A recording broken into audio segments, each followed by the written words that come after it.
Welcome to the Education Today podcast, where we discuss all things education from preschool to college and career. I'm your host, Solanke. Let's jump right in.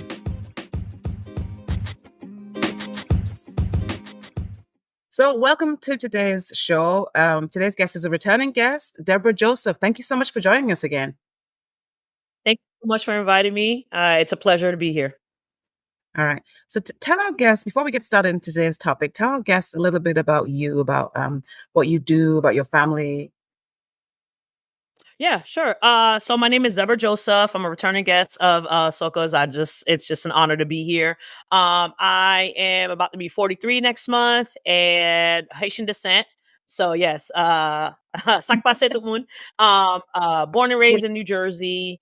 But yeah, born and raised in New Jersey and moved to Florida when I was 15, and always had a passion for education. I actually wanted to be a teacher when I was growing up, but I was just like, my grades are not going to allow me to be a teacher, but I think I just had a heart just for the youth, and so I'm currently a office manager here at a local charter school here in the Hillsborough County, and I really love what I do. I love just the, opportunity to, be a model for not only just the students, but I just to interact with amazing staff, and get to be the opportunity to be a liaison between the students and the staff. And I also, in the evenings, am a paraprofessional. I help with ESOL. There's a large population of Haitians here in South Hillsborough. And so just to be able to have the opportunity to see Haitian students sign up for English and just to see that they're thriving, just coming from here to the States and have an opportunity to learn the language, being able to have job opportunities and be able to be a resource for their family here and back home. So overall, I am in education. I am in just community development, and I just love it. That's cool. Yeah, I actually didn't know you worked for ESOL. I used to teach ESOL, not adults, but students. A great passion of mine, still is. Yeah, I was actually so my first language is Haitian Creole, and I was actually, like I said, I was born and raised here. I was in ESOL till about 5th grade because I did not know English. Oh, because in your home, it just full circle to come back. I was only Creole. Oh, okay. Haitian Creole. Yeah. Yep. Yeah, I've had a few students like that. Yeah. Mainly not Haitian Creole students, but students who were Spanish speakers who they were raised by, they stayed with grandma all the time. And so Spanish was their first language. So they're in ESOL in high school, even though, where were you born? Were you born in Puerto Rico? No, I was born here. So yeah. And it's like, what? Yeah. But we are here today to talk about something really amazing that just happened in your life. And today's topic is something that is actually was near and dear to my mother's heart. My mother always said that one thing she loved about this country, about America, was the fact that when it comes to education, it's never too late. So she grew up in Sierra Leone, West Africa, and then she spent about 5 years in what was then the USSR. It's now Ukraine and Russia. She was in both of those countries. Then she spent just under 20 years in the UK before coming to America for the last 30 years of her life. And she always said she loved it here. It doesn't matter if you're 30, 40, 50, 60, 70, 80. It's not too late to go back to school, to finish what you started or to change your career. She just loved that about this country. And she loved to watch those graduations where an 80-year-old was walking across the stage. She thought that was amazing. So we're here today to talk about your educational journey, because something amazing just happened in your life. You want to tell us what it is? Yeah. So after 16 years, I went back to school and decided to go for my bachelor's in educational studies, community leadership. And you just finished that. So, yep. I just graduated actually a month ago. Yeah, May 15th, a month ago. And congratulations. Yeah, today. Congratulations. Thank you so much. I actually remember when you were in, I think, Hillsborough Community College many years ago. That was in 2008. Yeah. Yes. Yeah. 2008. Yeah. So tell us about this journey, this 16-year journey. Well, it's not really 16 years because I think it's been 16 years since you've been out of school, is what I'm thinking. So that means go back to the beginning and tell us how this journey started and how you got to where you are here. Because obviously there were some twists and turns along the ways, things that happen, life happens that make you stop and then eventually go back. So tell us about that journey. Yeah. So I got my AA in 2008. And I think at that point I was just like, I didn't grow up and saying like, "Oh man, I knew what I wanted to Mhm. do, and I'm just going to pursue school." I think it was just something like, as a Haitian family, education is super Mhm. important. Go to school, become something, And I think for me, although I knew I had the passion to become a teacher, and I know my grades, for me, believing that that wouldn't allow me, I was just kind of like, I don't know what I really want to do, And so, but I knew that I was passionate about Yeah. people. I knew I got excited about learning different cultures. I got a chance to be a part of a college ministry. I got to travel the world, got to learn from different countries on how to just do Yeah. community development. So I knew I was passionate Yeah. about that. I was passionate about the youth. So after coming back, I lived in Haiti. My husband and I, and our daughter at the time, she was one. We moved to Haiti and we were just doing some community development there. I knew when I came back for just some health complications when I found out I was pregnant with my second child, like, what am I going to do now? Yeah.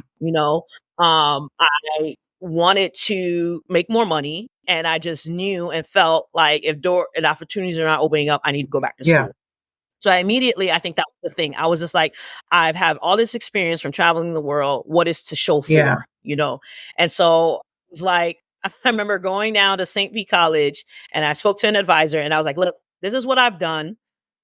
I need a degree to kind of align and just give me credibility for the things that I've Yeah. done. Because usually you go to school and you learn the experience and you go out into the Yeah. field. I was like, I've been there. I Yeah. went to the field. I need something, need a piece of paper to show I've done Yeah. that.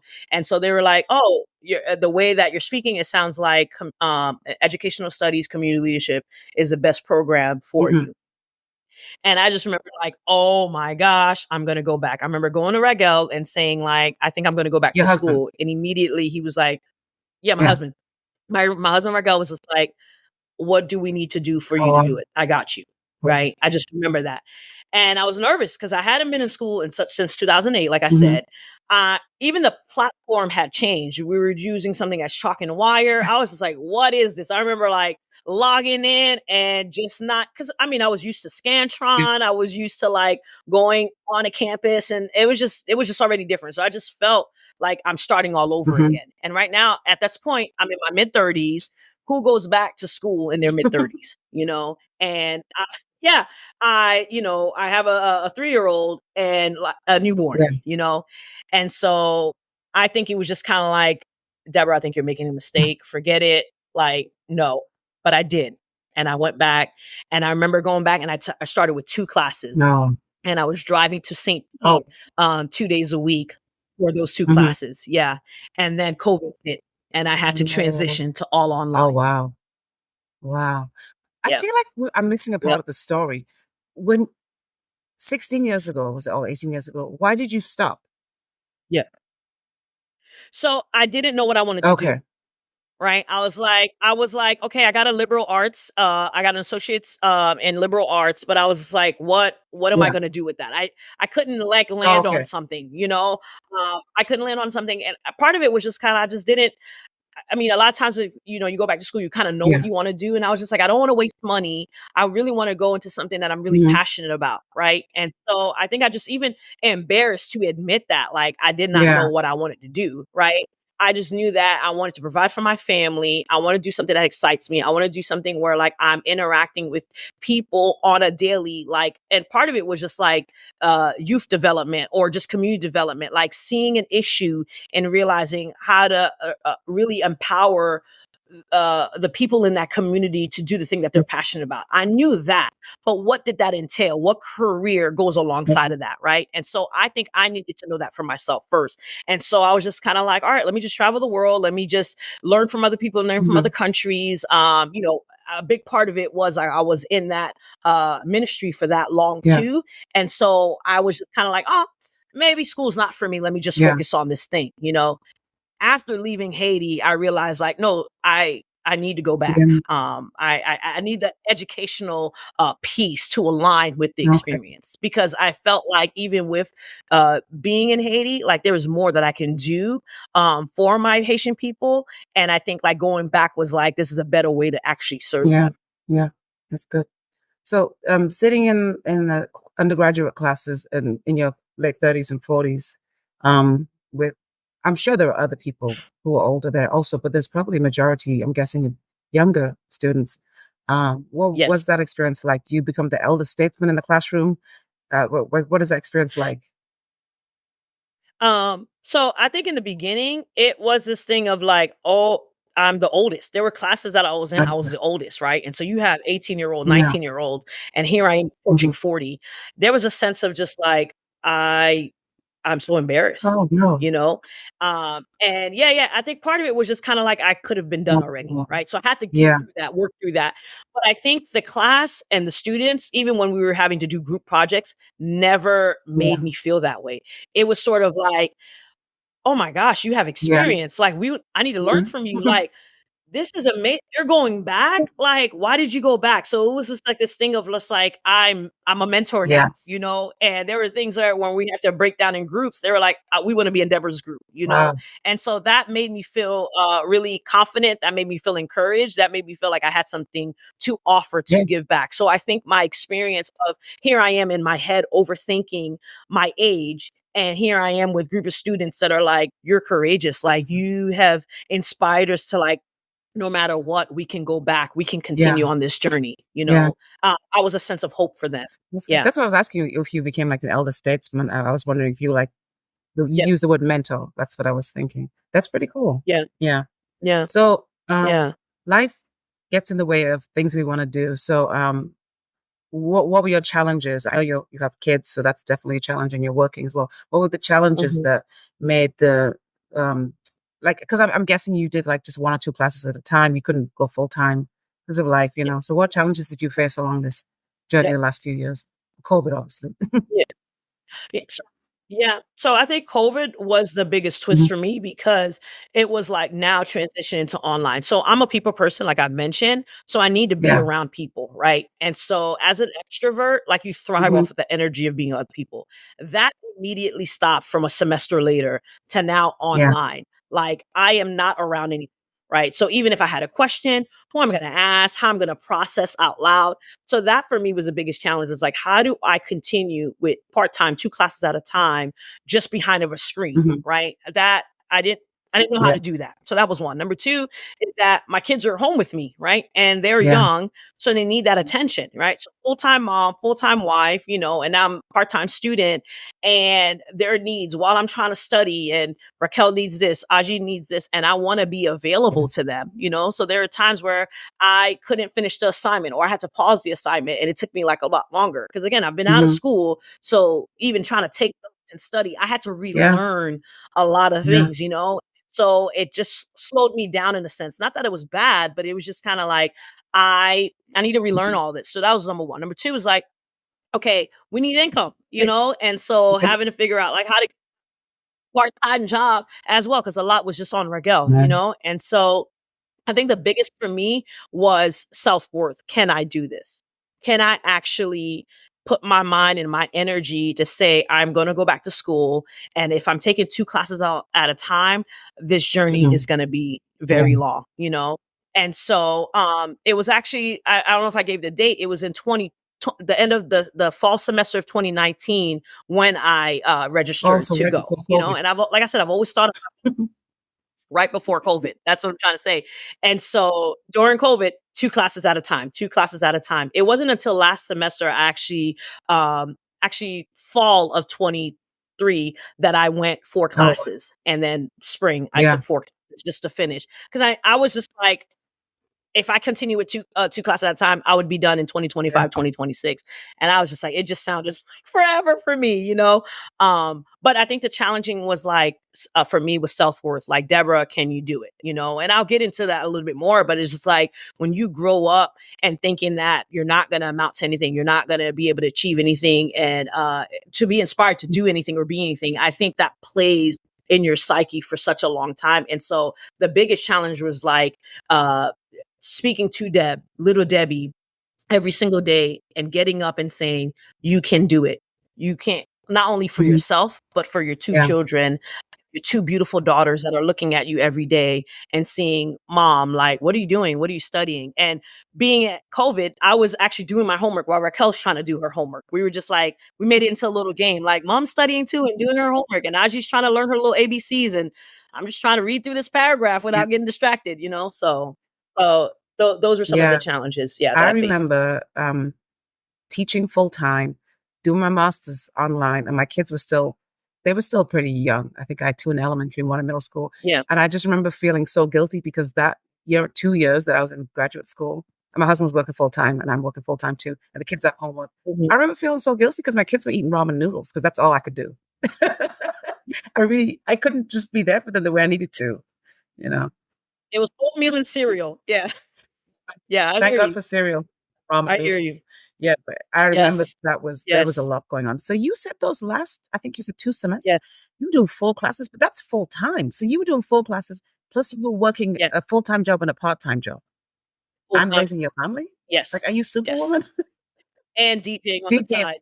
And DJing on the side. Like, how? How were you Yes. doing that? Tell me your secret.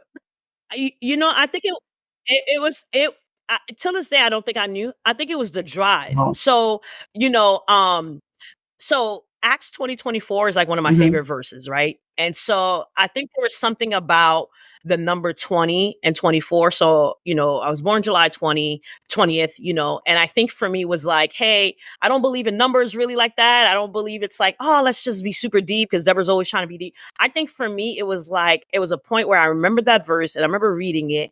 And I just remembered like 2024. I think this is the year that I'm going to Oh, the graduate, year. right? Okay. And I remember like in order for me to do it, I spoke to my advisor. It would be like, I don't know, Deb, you've been taking 2 classes at a time. You would have to take a full load. And I remember looking at myself, I'm like, I'm going to do it. Wow. I'm going to do it. I don't know how I'm going to do it, but I'm going to do it. And I didn't think about the details of it, Soko. I was just kind of like, I'm just going to, whatever it takes, I want to be done spring of Wow. 2024. And so I kept my job, and I added 2 extra classes and an Wow. internship. And I remember the opportunity. I remember my friend Adrian was like, Deborah, there's a large population of Haitians that are in South Hillsborough. We need your help. Can you do it? And I've been avoiding him for years. And I just remembered like, you know what? Why Yeah. not? Who does that? So I go, who in their last semester adds a part-time job to already a full-time job, full-time mom, the whole 9 yards? So I think I'm crazy. I don't know what it is, but I did it and I enjoyed it. I loved it. The faces of when these students would walk in and for me to greet them in Haitian Creole, "Qui j'en ai? Bonsoir," and their face Wow. light up. And they went and tell others Yeah. registered to just like learn English because they're like, there's a Haitian woman working in there, and did my homework Mhm. sometimes. So part of it was just like I just took my homework with me. Oh, So it's like if I was at home studying, I just like finished my homework and my class is like okay. there. So I would work and I would work on homework Oh, as well. So if they're watching now, you knew that I worked on homework during yeah. as a parent. That's very Yeah. cool. I think there was the drive of like, I need to be Mhm. done. I need to be done. My kids were like, even when Raquel, there was things that she was struggling with, whether academically or just her wanting to participate in cheer. And she was like, Mom, I give up. I don't want to do it. And I remember like, she's like, Mom, I couldn't do it because I see Mhm. you doing it. My kids in the middle of the night. So if Aji would wake up and from a night terror and she would see me in the living room studying and she was like, Mom, you're still studying? And I just saw her face and she would come and give me a hug and she would crawl in my bed. And I remember like through those nights in tears, like for them, for me, look myself in the eye and say like, hey, Deb, they said you couldn't do it. You're going to tell them that you can do it. And I did it and I'm still That's doing it. awesome. That's amazing.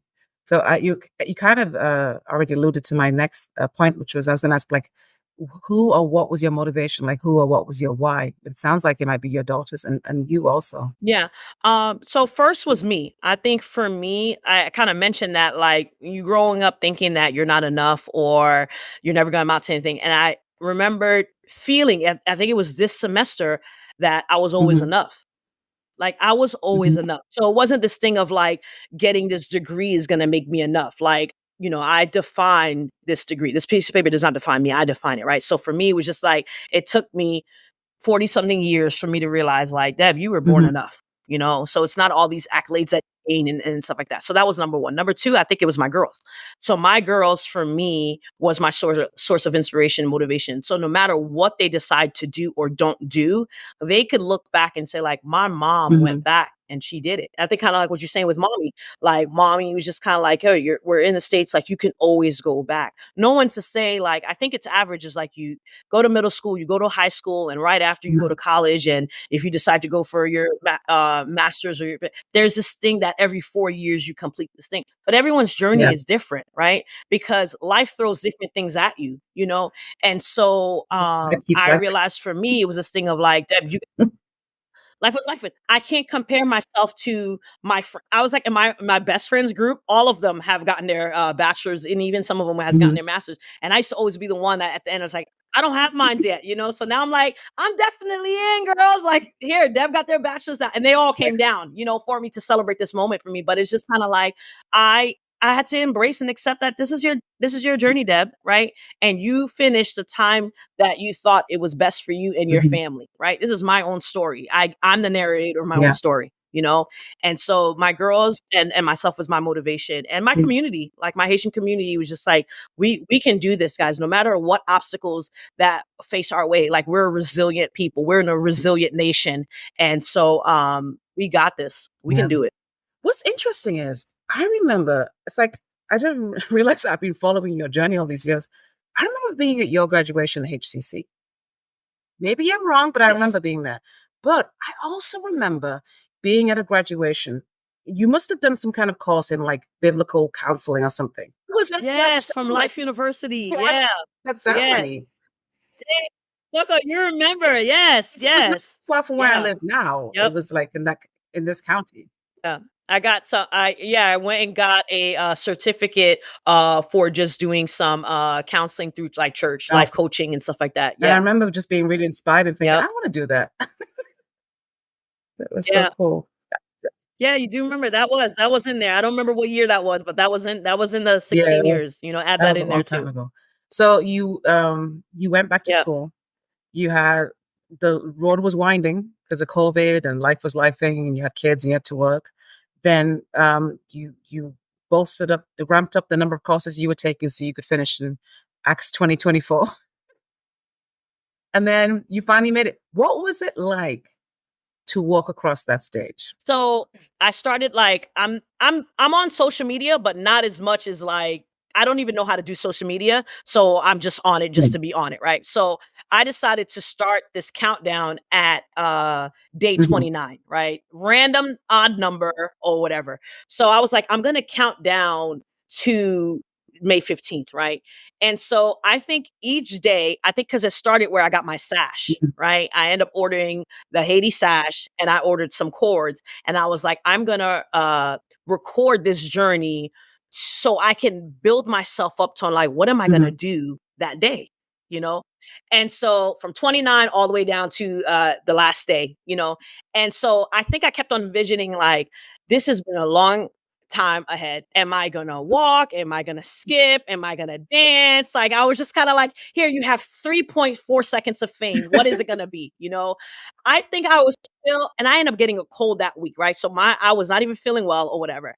I think for me, it was the like, Deborah, is it true that all the hard work, the blood, sweat, and tears, the sleepless nights, the I can't hang out with my friends the way that I want to, is it finally Mhm. here? You know, I remember getting up that morning. I was super, super sick.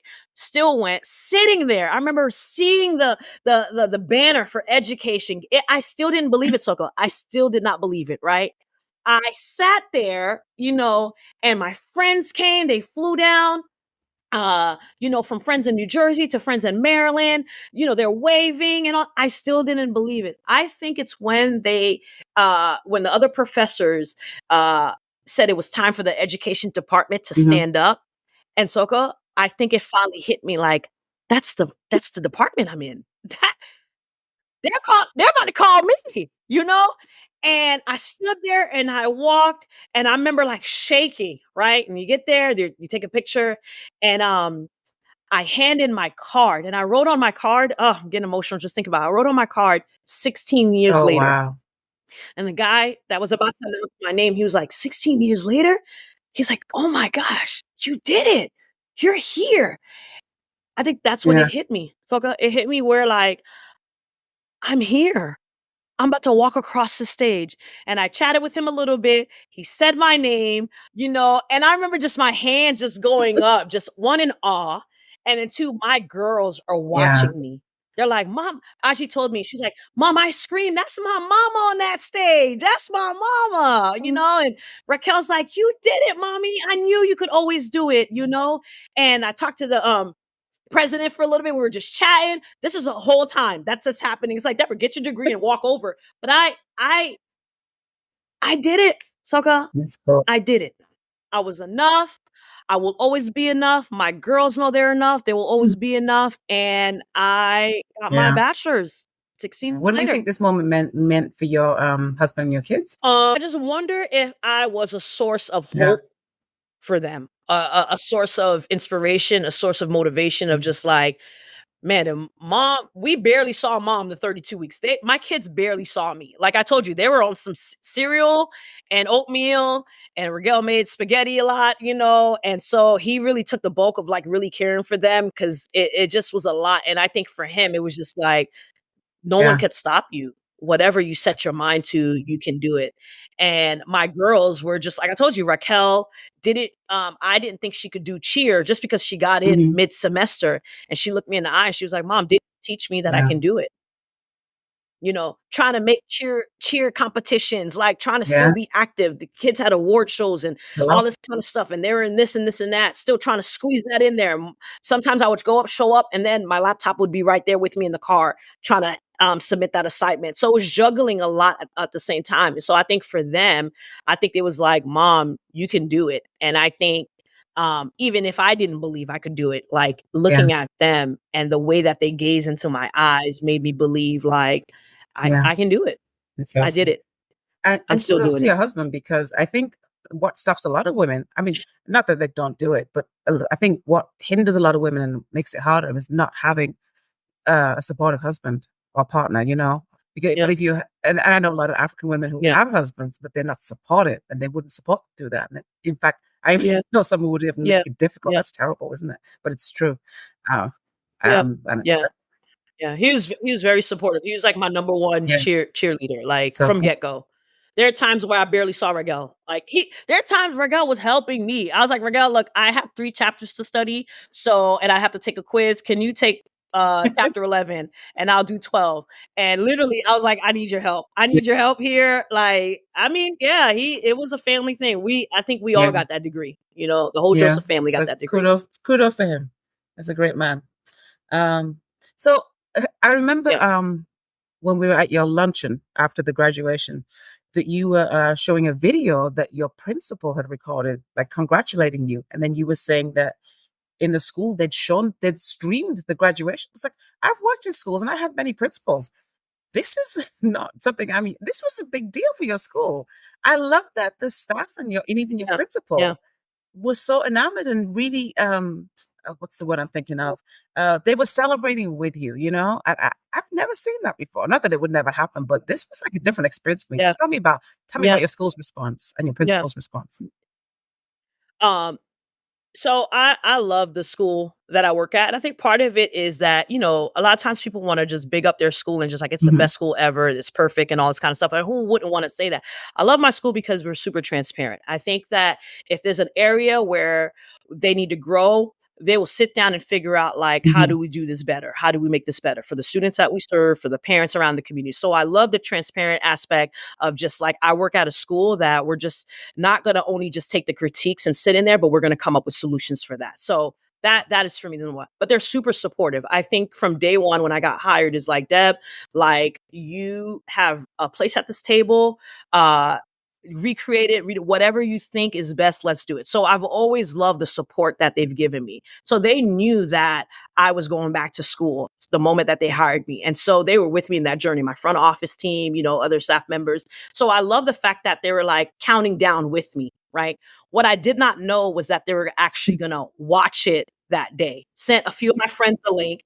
So from office was streaming it. I had one of my subs, Joanne, streaming from the art room. They were watching it from the Wow. NPR room. They were watching it in their offices. So the whole school was watching it. Kids were excited, right? And so they had sent me videos of when I'm about to walk across the stage, and you would see these students are like, "That's Miss Joseph, that's Miss Deborah." And so I'm in tears at this point because I had no idea that they literally had the whole school Yeah. like watch it. Like, so for me, it was just kind of like, what? So I was so like in shock about it, and they did. And so for me, I felt the love. I was just like, I don't work at somewhere where like you clock in, you clock out, Mhm. they don't know you. Like my whole team was supporting me, rooting for me, celebrating me. It was just kind of like, Deb, you did it. Because they saw I came to work every single day. On my break time, I'm trying to squeeze in an assignment Mhm. in.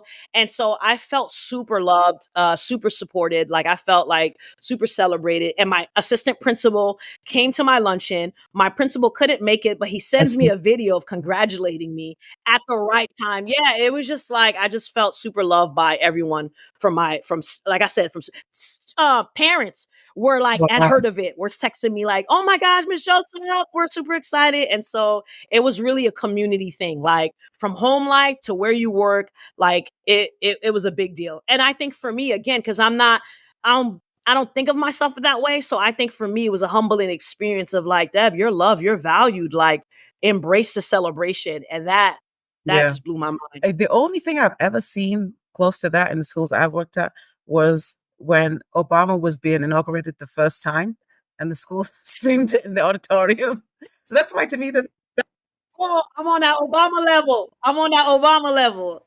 I that's love the only it. thing. We did watch. Yes, That's yes, really yes, special yes, for the principal to record a message yes, and for people to stream it, yeah, and for you to get messages from the parents. That's so yeah. special. You know, that means that Thank you. you've Yep. inspired a lot of them also. The students and some of the adults too. Mhm. That's really cool. It's very Yeah. special. Thank So, you. what's next for you? So I'm still at my current job, as a Mhm. front office manager. And I love it. I'm here. We're actually in transition of getting a new principal, and I'm really excited about it. He's a black male. So Mhm. I'm really excited about that. We are transitioning, Yeah. to something new. We have new front office staff, and I think it's time for change, for diversity. I love it. Newness. So I'm really excited about that. But I think I'm looking for like, hey, what when you ask the question like what now is like, Deb, what Mhm. do you love? Like, so from the transition from getting your AA, it was like, I don't know what I want to do, right? To now we're like, I want to be about Mhm. advocacy. That's still a passion of mine. I want, especially I think where the demographics of we have a large populations of Haitians that are in the Hillsborough County. What kind of advocacy work can I be doing Yeah. for them?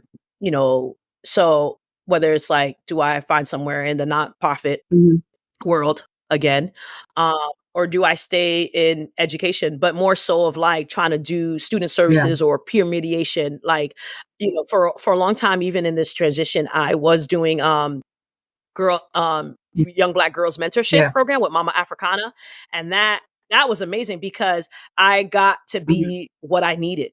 So every young girl needs a mentor, and so do I go into that? Do I go into mentorship? So I think right now it's the idea of like I have options, you know and hoping that I land Mhm. on something, and so I know that I don't want to be in the classroom. Not saying there's anything wrong with being in the It's not class. for Kudos everyone. to those that are in the classroom. I love it. It's not for everyone. And I think my personality for me is on that Yeah. one-on-one in that group Mhm. setting, because I was that kid that was constantly getting in trouble or constantly needed reinforcement and just reassurance of like, I think I mentioned it on my journey, like my seventh grade year, like my favorite teacher is Miss Claret. And, I was Mhm. retained that year. Miss Carrot looked in the eye and said, Deb, this retention does not define you, So right? So yeah. you can do it. You can do whatever you set your mind into doing. And I remember pushing myself. I had an opportunity to take a semester and they said, if it takes you one quarter, if you could raise up all your grades, we'll move you back up Yeah. to the eighth grade. And I did it, right? Because it took Mhm. one person looking me in the eye Yeah. and say that you could do it, right? So I think Soko in everything that I do, I want to Yeah. be that person that I Mhm. always needed, right? So for my girls, I get to be the mom that I always needed. So as a front office manager, I get to be the manager that I always Mhm. wanted. You know what I'm saying? And so I love that. So I wherever I think I'm at, whatever setting, definitely I want to work with people is the sky's the Yeah. limit for me now. Where I think it so one, I want to train, I want to learn new things, but I want to continue doing the DJing on the side because I love to bring entertainment, but obviously to see Yeah. joy in people's face. So I think for me, I want to stay in that youth development. I want to stay in working with children, so it could be in the building, in the school building, or outside the school building. But right now, I think I'm there because I'm like I need to make money. Because I want to make, especially everything's going high, and I want to stay growing and Mhm. learning, and so seeing whatever new opportunities. I know it's general because I haven't like pinpoint on exactly what it is, but I think like I want to put myself out there and just say like, even if it's as life to be a life coach or a motivational speaker of just like those that are feeling,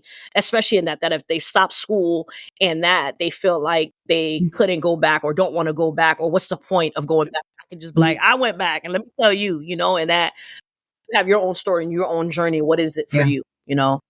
Speaking of I hope that yes, it answers your does. question. And speaking of advocacy for the Haitian community, that little part-time job that you have as a paraprofessional, didn't you recently get some kind of award, a certificate for that job? I did. It was like the spotlight award of coming in and just really being a model and a tool of just really helping already. Like it was so crazy because again, shocked. Again, I get shocked by these things because I go in and thinking like, oh yeah, I'm just, you know, helping being the liaison and Yeah. the coordinator for the Haitian students. And then my administrator sees it as Yeah. different. And so yeah, they highlighted me on really being a big part of the community That's that's growing amazing. down there. So Congratulations. yeah, That's awesome. thanks, Soko. You really follow me. You really do. Now, don't make I me sound like a appreciate that, stalker. Liz. No, no, no, no. What I'm saying is that you're reminding me of certain Yeah. places. I mean, we've known each other for a very long time, but you're reminding me of key moments Yeah. that maybe I've forgotten that you have witnessed, and I think that that's a gift Yeah. in itself. So thank you. Yeah. Thank you. Thank you also. So just to close, you kind of spotlight, you kind of said it a little bit, but I just wanted to highlight it more. Um, there's a woman out there. It doesn't even have to be a woman. It could be a young man, or it could be a man, or whatever. They they are thinking about going back. They think it's too late. Life is getting in the way. They kind of given up. Um, they just feel like it's too late for them. What is your advice to them? Mm, I think to start off with, like, why do you feel Mm, like it's too late? Why do you feel like mm, you have to give up? Right? Because we gotta ask ourselves that question first. Like we need to do an internal look and a moment of reflection into saying why. I think for me, I needed to mm, start with that. But I think it's like once you figure it out, mhm. that's your why. Right. So for me, it's like, is it too late? You know, is it gonna take longer? Yes. Are you gonna have to put work into it? Definitely.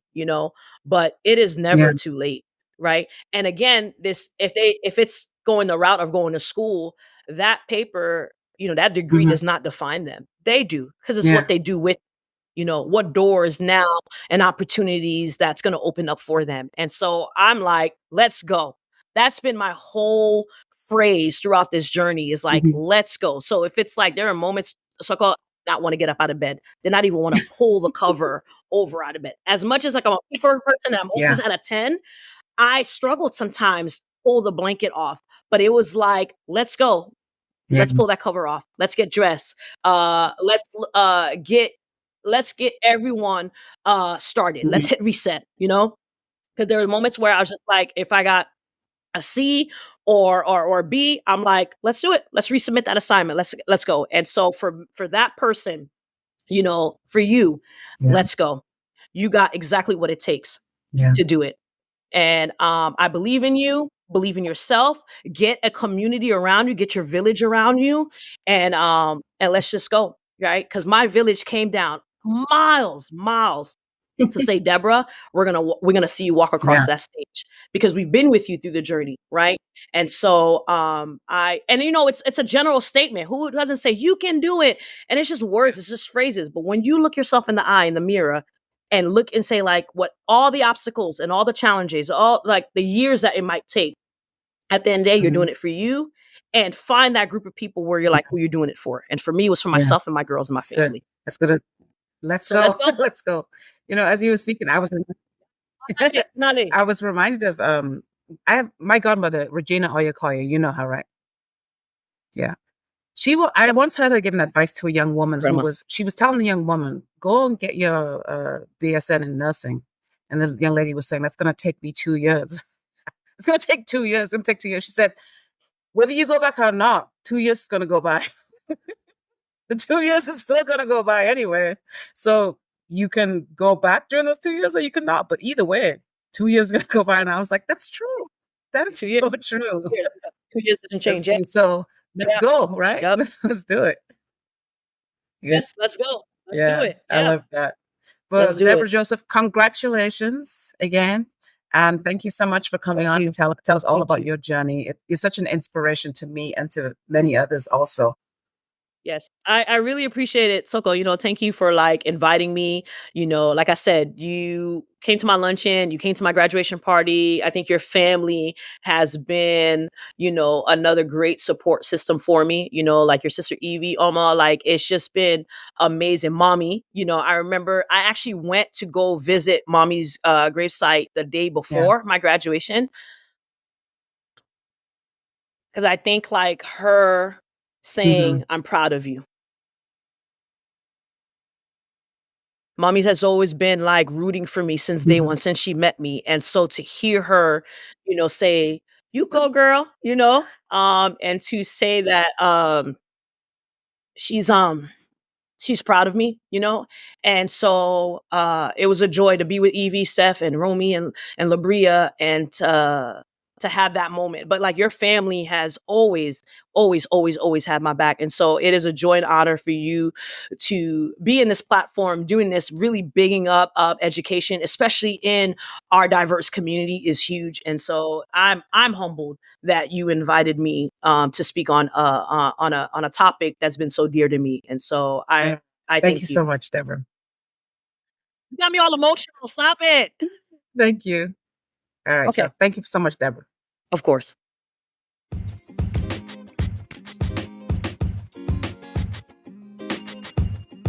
Thank you for listening to this episode of Education Today. If you enjoyed the show, please hit the subscribe button and consider leaving a review on whichever platform you are listening. You can email any questions or comments about the show to edtodaypodcast@gmail.com. And you can find me on Instagram and TikTok at soko_rights. That's SOHKOR_rights. This podcast is listener supported, so if you are able to make a donation, check out the show notes for ways in which you can give. See you next time, and thank you again for listening.